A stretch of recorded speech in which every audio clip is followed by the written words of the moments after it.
नमस्कार एवरीवन, बहुत बहुत स्वागत है हमारे यूट्यूब चैनल पे। आशा करता हूँ सब अच्छे होंगे। निफ्टी बैंक में चलते हैं। 11:18 है और निफ्टी बैंक आज जैसे फॉल किया है, यानी अपने जब मार्केट पूरा फॉल किया था 50,225 को टेस्ट करने आया था लास्ट लो। आज मार्केट फिर 25,200 को पास आने वाला, यानी 25,000 नहीं 50,200। और मार्केट अभी 50,491 यानी 50,500 को टेस्ट करने वाला है। मतलब मार्केट तो फॉल करता ही जा रहा है। अब क्या मार्केट में हमें बेरिश ट्रेड में ले लेना चाहिए, ये चीज समझने के लिए हमें सबसे पहले मार्केट ने जब इस जोन को मार्केट ब्रेक किया था, यानी मार्केट ब्रेक करके रिटेस्ट करके रिजेक्शन भी दे दिया है। अब मार्केट को ध्यान समझिएगा, 5 मिनट टाइम फ्रेम में लगाओगे तो आज का मार्केट गैप डाउन खुलने के बाद कंटिन्यू नीचे आ रहा है। अब मार्केट यहां से थोड़ा बहुत बुलिश जा रहा है, रिकवर कर रहा है, लेकिन क्या हमें यहाँ पे बेरिश या बुलिश ट्रेड लेना चाहिए, यहाँ पे बुलिश ट्रेड लेना चाहिए, ये समझते हैं। देखो जाहिर सी बात है, यहाँ पे फंस गए होंगे काफी लोग। तो मार्केट गैप डाउन खुला है, गैप डाउन खुलने के बाद थोड़ा सा कंसोलिडेशन करने के बाद डायरेक्टली मार्केट सीधा 51,300 से सीधा मार्केट 50,569 आया और मार्केट 10:30 बजे से अभी तक मार्केट ये जोन को ब्रेक नहीं कर पाया। तो अगर हम बात करें लास्ट लो क्या है, तो लास्ट लो हमारा ये है। और मैं अगर बात करूं प्रीवियस हाई क्या है हमारा, तो प्रीवियस हाई हमारा ये है। अब हमने एक चीज क्लासेस में पढ़ा है कि अगर मार्केट कंटिन्यू लो हाई बनाते हुए जा रहा है, बट अपने अगर प्रीवियस हाई को मार्केट ब्रेक कर देता है, तो हो सकता है उसका ट्रेंड चेंज हो जाए। तो ट्रेंड चेंज होने का मतलब अगर इसके ऊपर कैंडल्स क्लोज देता है तो हो सकता है यहां से मार्केट बुलिश जाए, कुछ भी हो सकता है। तो वो चीज समझने के लिए मार्केट को हमें चेंजेस पकड़ना होगा, चेंजेस समझना होगा। देखो मार्केट में अब मार्केट कभी भी आपको चार्ट में दिखेगा यार, एक तो गिर रहा है, एक बेर टू बेरिश है, और एक समझ में आया कि यार तो कंटिन्यू मार्केट ऊपर जा रहा है, तो हमें देख के डायरेक्टली ट्रेड नहीं करना है। हो सकता है मार्केट किसी भी बॉटम से रिवर्सल कर सकता है, तो वो कहां से रिवर्सल कर सकता है और रिवर्सल किसके चांसेस है भी या नहीं, वो समझने के लिए हमें डाटा समझना होगा, यानी स्ट्रेंथ, डायरेक्शन, ये सारी चीजें। तो स्ट्रेंथ और डायरेक्शन समझने के लिए मार्केट में मैं आपको बार बार बोलता हूं कि सेलर और बायर का सेंटिमेंट समझना होगा हमें, कि मार्केट में क्या है सेलर और बायर का सेंटिमेंट।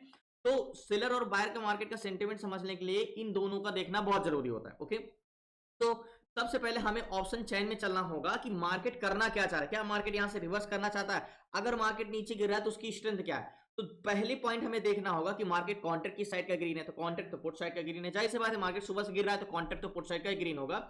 लेकिन हमें नया कॉन्ट्रैक्ट है, निफ्टी बैंक का 30 अक्टूबर का एक्सपायरी है, तो कॉन्ट्रैक्ट पुट साइड का ग्रीन है। अब बात करते हैं कैलकुलेटर में कि हमें मार्केट को समझने के लिए हमें सबसे पहले सेलर को जानना होगा, क्योंकि अगर मार्केट रिवर्सल करता है तो सबसे पहले सेलर ही मार्केट में चेंजेस होते हैं। तो ये हम समझने हैं। तो मार्केट में समझने के लिए दो लोग होते हैं, सेलर और दूसरे बायर। तो हम पहले बायर को साइड रखते हैं, पहले हम सेलर को उठाते हैं कि मार्केट में सेलर क्या करना चाह रहे हैं। तो सबसे पहले सेलर दो टाइप के होते हैं, कौन कौन से? Call seller and put seller. कौन कौन से? कॉल सेलर एंड दूसरे जो हमारे होते हैं put seller. Call seller and put seller market को समझने के लिए हमें, यानी पुट सेलर यानी P और कॉल सेलर यानी C डिवाइड बाई R, तो हमारा ये पीसीआर निकल के आता है। तो पीसीआर हमें क्या दिखाई दे रहा है ये मैटर नहीं करता, क्या चेंजेस हुए ये इंपॉर्टेंट करता है। तो ऑप्शन चैन में चलेंगे निफ्टी बैंक में, तो सबसे पहले हम एक बार रिफ्रेश करते हैं, यानी पीसीआर। तो ये हमारे हैं पुट सेलर जो कि 23,63,026 और कॉल सेलर जो कि 39,09,748।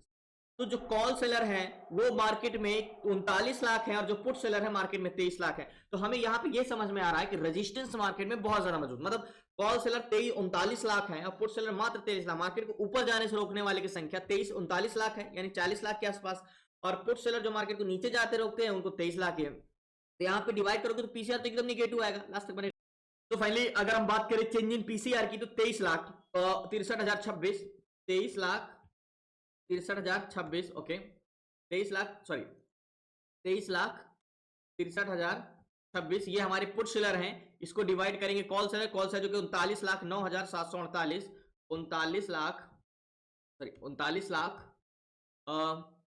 9,748 है, 39,09,748 ये हमारे कॉल सेलर है। अब पुट सेलर 23 लाख है और कॉल सेलर 39 लाख है, तो इसको इक्वल करोगे तो पीसीआर तो 0.60 का आया, यानी नेगेटिव, एक्सट्रीमली नेगेटिव आया पीसीआर।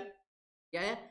0.60 का आया। ओके, अब मार्केट में पीसीआर 0.60 का है, लेकिन चेंज इन पीसीआर भी एक बार हम समझ लेते हैं कि चेंज इन पीसीआर क्या है मार्केट में, क्योंकि ऐसा तो नहीं मार्केट अगर यहां से ऊपर जा रहा है तो कंसोलिडेशन कर। देखो अब हमें यहां से ये शेयर हो गए हैं कि देखो मार्केट गिर रहा है पीसीआर गिर रहा है, लेकिन ये 11:15 बजे से मार्केट यहां से ऊपर जाने लगा। कहां पे? 11:15 बजे। ये ग्रीन लाइन आपको दिख रही है, ये मार्केट यहां से ऊपर जाने लगा। लेकिन ये आपको यहाँ पे रेड लाइन ऊपर जाते हुए दिख रही है, क्या ब्लू लाइन ऊपर जाते हुए दिख रही है? मतलब मार्केट भले ऊपर जा रहा है लेकिन सेलर बिल्डअप नहीं हो रहे हैं, पुट सेलर ने ऐड नहीं हो रहे हैं। तो इसका मतलब कि ये जो ऊपर जा रहा है इसका कोई स्ट्रॉन्ग इंटेंशन मार्केट में नहीं है, क्योंकि अगर मार्केट रिवर्स करता तो जाहिर सी बात है ये भी रिवर्स करे, ब्लू लाइन भी ऊपर जाए, क्योंकि ये भले ऊपर जा रहा है लेकिन पीसीआर कंटिन्यू डिसइंक्रीज हो रहा है, मतलब फ्लैट है, ऊपर जा ही नहीं रहा। तो इसका मतलब मार्केट बहुत ऊपर नहीं जा सकता।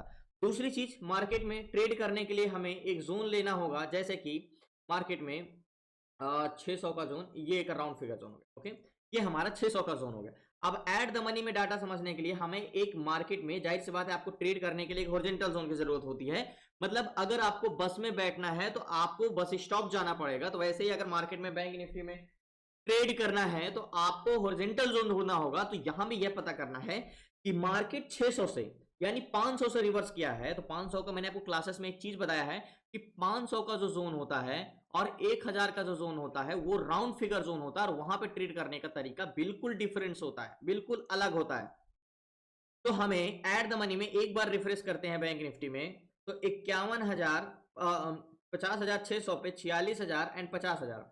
तो 51, 50,600 पे वो कॉल सेलर कितने, 46,723, ये हमारे कॉल सेलर है। ओके, तो मार्केट को ऊपर जाने के लिए रोकने वाले हैं 46,723, और 50,600 पे पुट सेलर कितने, 46,620।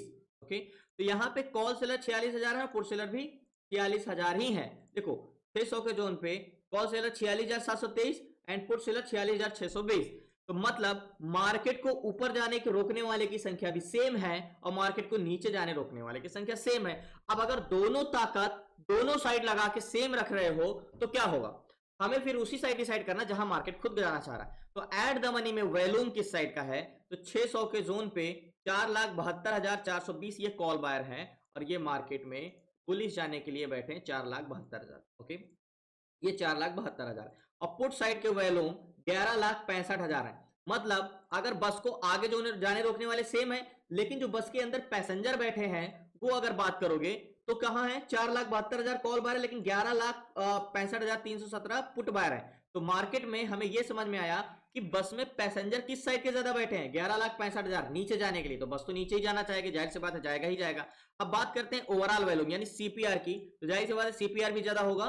तो 1,97,00,000, तो हम यहां पे डालेंगे 197, माइनस करेंगे पुट बायर 253 इक्वल करेंगे तो 56 लाख, यानी मार्केट में जो सीपीआर है वो हमारा 56, यानी जो हमारा सीपीआर है वो -56 है, यानी 56 लाख पुट बायर ज्यादा है मार्केट में कंपैरिजन टू कॉल बायर। तो बस में पैसेंजर किस साइड के, पुट साइड के, और मार्केट को ऊपर जाने से रोकने वाले सेम, नीचे जाने से रोकने वाले सेम। Overall CPR negative. दूसरी चीज हमने एक चीज और जाना है, इंडिया विक्स। तो 5 ग्लोबल इंडेक्स में से 3 पॉजिटिव है, 2 नेगेटिव, इंडिया विक्स पॉजिटिव। मैंने आपको क्लासेस में ये भी बताया है कि अगर इंडिया विक्स 6 पॉइंट के ऊपर जाता है एक दिन के अंदर तो वहां पे आपको ट्रेड करना अवॉइड करना चाहिए, क्योंकि बहुत ज्यादा वॉलेटाइल होने वाला है। तो लास्ट तक बने रहिए।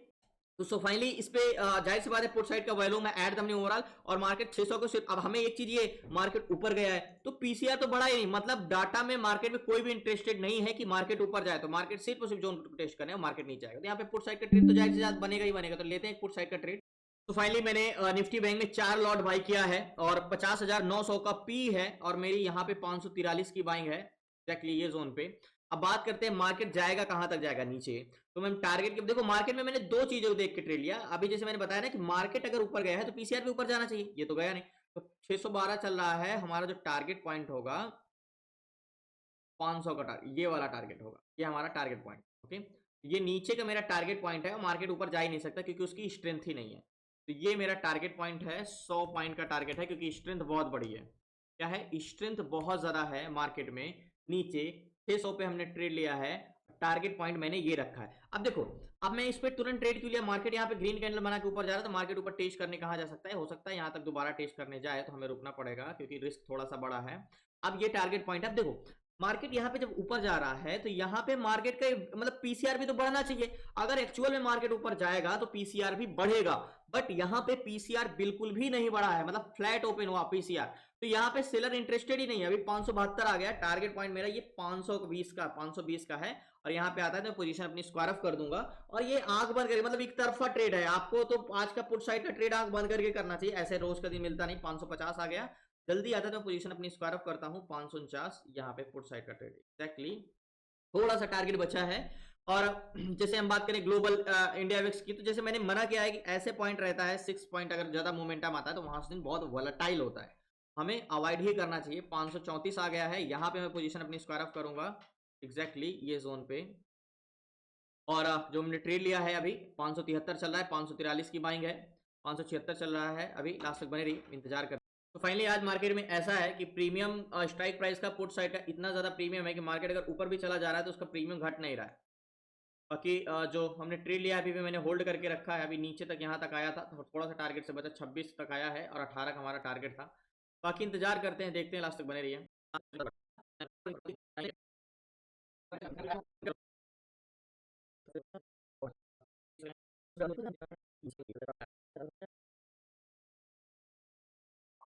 तो फाइनली टारगेट हिट हुआ, पोजीशन में स्क्वायर ऑफ करता हूँ लास्ट तक।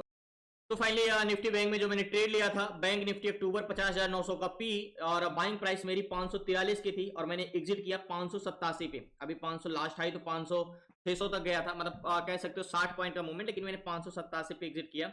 और एक ये बड़ा टारगेट है, और जैसे बोला ना कि मार्केट तो आज एक तरफा है तो पुट साइड का ही ट्रेड बनेगा। मार्केट जब लोग यहाँ पे एक एज अ प्राइस एक्शन आप देखोगे तो मार्केट यहाँ पे थोड़ा सा बुलिश इंटेंशन जरूर बनाएंगे, बट यहाँ पे मार्केट का बेरिश इंटेंशन, मैंने एग्जैक्टली यहाँ पे पिक पॉइंट पे पुट बाय किया और नीचे का टारगेट लिया, क्योंकि मेरा कॉन्फिडेंस यहां से आया कि मार्केट ऊपर जा रहा था but change in PCR continue increase नहीं हो रहा था, वो कंटिन्यू गिरता जा रहा था। तो मतलब मार्केट का अगर नींव ही नहीं मजबूत है, अगर वो ऊपर जाना चाह रहा है तो जाहिर सी बात है थोड़ा ऊपर जाके वो गिरेगा ही गिरेगा, तो उसका बेस ही नहीं मजबूत है। तो मेन रीजन तो सेलर है, सेलर इसी का मार्केट का बेस है पूरा, अगर बेस मजबूत होगा तभी वो ऊपर ट्रेवल कर सकता है। बाकी एज अ वो सिर्फ ऊपर जाएगा लेकिन वो गिर जाएगा, तो मार्केट भले ऊपर जाने की कोशिश करे, वो एज अ वो हाई लो लगाते हुए जाएगा बस। तो मार्केट में इंटेंशन कभी कभी ऐसा, मार्केट आज तो सिंपल मार्केट है, पुट साइड का ट्रेड बना, जाहिर से बात है सारे लोगों ने पुट साइड का ही ट्रेड बना रहा होगा, क्योंकि आज एक सिंपली बेसिक नॉलेज भी होती है, तो आज कोई बहुत माइंड लगाने की जरूरत नहीं है। बट ऐसा रोज मार्केट नहीं होता है, आज का कह सकते हो आज का बायर का दिन है और आज एक तरफा मार्केट है। और इतना मैंने आपको एक चीज क्लासेस में बताया है कि जब वैल्यूम में इतना ज्यादा डिफरेंस हो और सेलर में इतने ज्यादा डिफरेंस हो तो आंख बंद करके नहीं, एक तरफा ट्रेड होता है। मैंने आपको ये भी बताया कि निफ्टी बैंक में एक तरफा ट्रेड कब होता है, यानी अपॉर्चुनिटी कब होती है, एज अ बोनस कब चाहिए हमें मार्केट में, तो ये आज का ही दिन है। आज का मैंने आपको बताया कि मार्केट के अगर स्ट्रेंथ हो जानना होगा तो हमें बायर को डिवाइड करना होगा बायर से, और वहां पे हमारे एक क्राइटेरिया होता है कि मार्केट कितना ज्यादा पॉइंट, कितने पॉइंट ज्यादा है, कितना गुना ज्यादा है, तो मार्केट के उस हिसाब से उसकी स्ट्रेंथ होगी। बाकी धन्यवाद आपका, शुक्रिया लास्ट तक बने रहने के लिए। प्लीज आपसे रिक्वेस्ट है, नए हैं चैनल को सब्सक्राइब कर लीजिएगा। एंड कल मिलते हैं न्यू ट्रेड, मंडे को मिलते हैं, sorry new trade new share साथ। धन्यवाद आपका, शुक्रिया लास्ट तक बने रहने के लिए। आपको सीखना है ए टू जेड सारी चीजें स्टॉक मार्केट से रिलेटेड, यानी स्टॉक इंट्राडे कैसे करना है, स्टॉक सिलेक्शन कैसे करना है, स्टॉक एसआईपी कैसे करना है, ETF SIP, ETF swing and option selling, option buying, stock fundamental, IPO, A to Z सारी चीजें 6 मंथ की क्लासेस में। तो डिस्क्रिप्शन में नंबर है, आप उसमें व्हाट्सएप करके जुड़ सकते हैं। धन्यवाद आपका, शुक्रिया एंड जय हिंद।